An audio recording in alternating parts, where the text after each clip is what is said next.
Let's talk further about these figures. We're joined by Duma Gqubule, Director, Centre for Economic Development and Transformation. A very good evening to you, and thank you so much for speaking to us, Duma.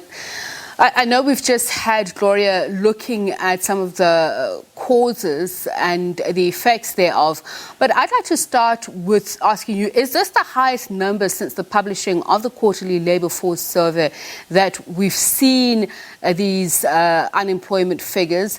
And what is the biggest driving force beyond COVID-19 in your view? Thanks, Tepi. So this unemployment, the national unemployment crisis is a national disgrace because since December 2008, the number of unemployed people has increased by 6 million people. I remember sitting in these studios at SABC a few years ago when the unemployment went above 10 million people. And I asked, what will it take for the government to change its failed economic policies of the past 27 years? Will it take 11 million people unemployed? Will it take 12 million? Will it take 13 million? Well, we are now at 12 million unemployed. And the nature of the crisis is that 48.7% of Black Africans are unemployed, 53% of Black African females are unemployed, 75% of young people are unemployed. In the Eastern Cape, it's gone about 53%. In Limpopo and the Northern Cape, it's 50% as well. It seems that the government has completely forgotten, after only a month, what happened in July and what were the drivers of this unprecedented social unrest we had in Gauteng and KwaZulu-Natal. So quite frankly, to answer your question, there is no solution. We had a crisis before COVID. The unemployment increased from 5.9 million to about, I think it was 4.4 million people. And then since then, it's increased by another 1.4 million people after COVID. So we had a crisis before COVID, when our economy did not grow in per capita terms between 2009 and 2019. Then we had 2020, where our economy collapsed by 7%. This year, there will be a technical rebound from the lows. And then after that, we're going to revert to our pre-pandemic low growth rate unless government changes its economic policies. And let me just say one last thing. I've done some projections in terms of until 2030.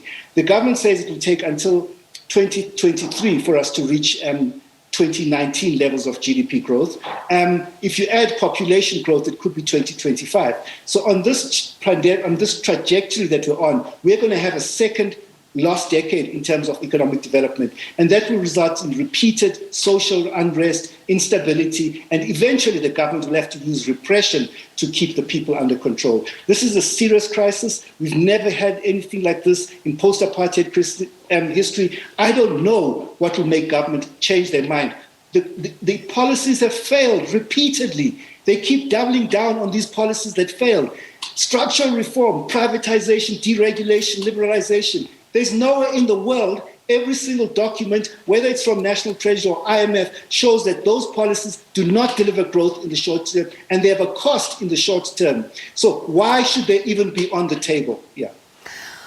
So just speaking about, in general, and I'm sure you will reflect on that, the job displacements, often we tend to look at the formal labour sector and not the informal sector. And I believe that with COVID-19, that sector has been even hardest hit. How do we understand the special tabulations or movements between the labour market status categories, given the current conditions that you are outlining?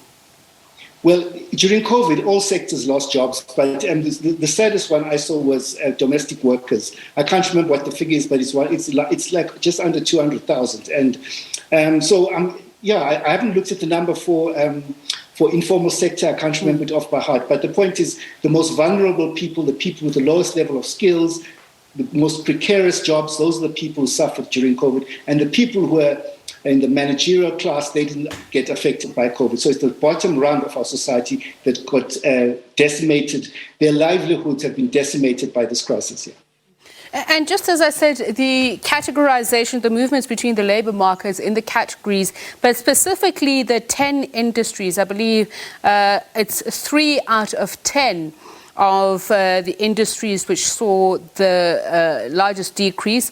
Which other industries also saw a decrease, and perhaps those that saw the largest increase as well? Okay, so if we look at, I'm just looking at it quickly as we talk. If we look at the sectors since lockdown, Community and social services down by 358,000 people. That's the government and other sectors related to government. Finance is down by 289,000 people. Private households, these 122,000 people.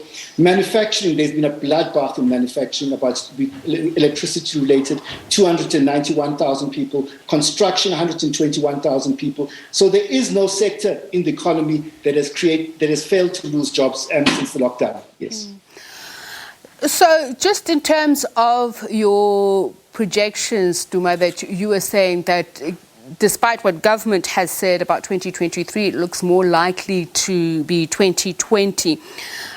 A lot of the losses in jobs has been said to be due to structural change, and we know in South Africa there's been calls for better structural change, and obviously the cyclical trends that we've seen as well, downward cyclical downturns.